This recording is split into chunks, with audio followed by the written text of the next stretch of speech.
नमस्कार प्रिय मित्रों, स्वागत है आप सभी का लघु कथा ऑडियो बुक में। आज मैं आपके सामने बहुत ही प्रेरणादायक कहानी लेकर आई हूँ जिसका नाम है नई शिक्षिका और जिसकी लेखिका है मीशा शर्मा। आभा जी आज महीनों बाद बाजार जा रही थी। टैक्सी में बैठे बैठे उन्हें मीठी याद का झोंका छू गया। जब बहू स्नेहा पहली बार ससुराल आई थी, वह बड़े प्यार से उसे घर दिखा रही थी। तब स्नेहा की नज़र अचानक उस छोटे से कमरे की ओर गई जहां ढेर सारी किताबें रखी थी। स्नेहा के जिद करने पर वे उसे उस कमरे में ले गईं। किताबें देखकर स्नेहा ने आश्चर्य से पूछा था कि इतनी सारी किताबें, ये सब किसकी किताबें हैं मम्मी जी? मेरी किताबें हैं बेटा। शादी से पहले मुझे पढ़ने का बहुत शौक था। मैं रिसर्च करना चाहती थी, पर शादी के बाद किताबें पढ़ने तक का समय नहीं मिला तो रिसर्च कैसे करती। लेकिन जब भी अपनी पसंद के विषय पर कोई किताब देखती हूँ तो खरीदे बिना नहीं रह पाती। और ये वही किताबें हैं। स्नेहा कितने प्यार से मेरी बातें सुन रही थी।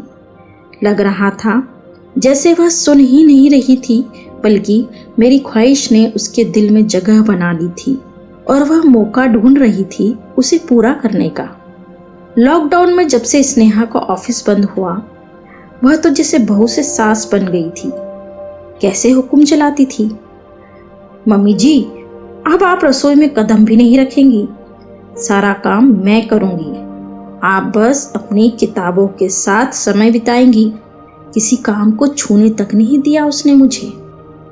यूनिवर्सिटी में शोधार्थी के रूप में ऑनलाइन दाखिला करवाया, थीसिस बनाने में मेरी मदद की, स्मार्टफोन का इस्तेमाल करना सिखाया ताकि मैं विषय से जुड़ी नई नई जानकारियां खोज सकूं। इस उम्र में जब लगता था ये भी कोई उम्र है ये सब करने की, उसी उम्र में स्नेहा ने मेरी जिंदगी के मायने ही बदल दिए। मुझे नई पहचान पाने का, सपनों की उड़ान भरने का हौसला दिया। बाजार से तोहफा लेकर आभा जी घर लौटी। बेटे विनय ने पूछा, माँ आप कहाँ चली गई थी? किसी को कुछ बताया भी नहीं। स्नेहा के हाथ में तोहफा देते हुए आभा जी बोली, आज टीचर्स डे है ना, इसलिए मैं अपनी प्यारी टीचर के लिए तोहफा लेने गई थी। मेरी स्नेहा टीचर के लिए शिक्षक केवल वे ही नहीं होते जो स्कूल और कॉलेज में पढ़ाते हैं, बल्कि हर वह इंसान हमारा गुरु है जो जीवन में आगे बढ़ने की प्रेरणा देता है, हमारे सपनों को पूरा करने में हमारी मदद करता है और हमें हौसला देता है। स्नेहा, तुमने जीवन की आपाधापी में गुम हुए मेरे सपने को पकड़कर मेरे हाथों में रख दिया। Thank you so much Sneha. Happy teachers day.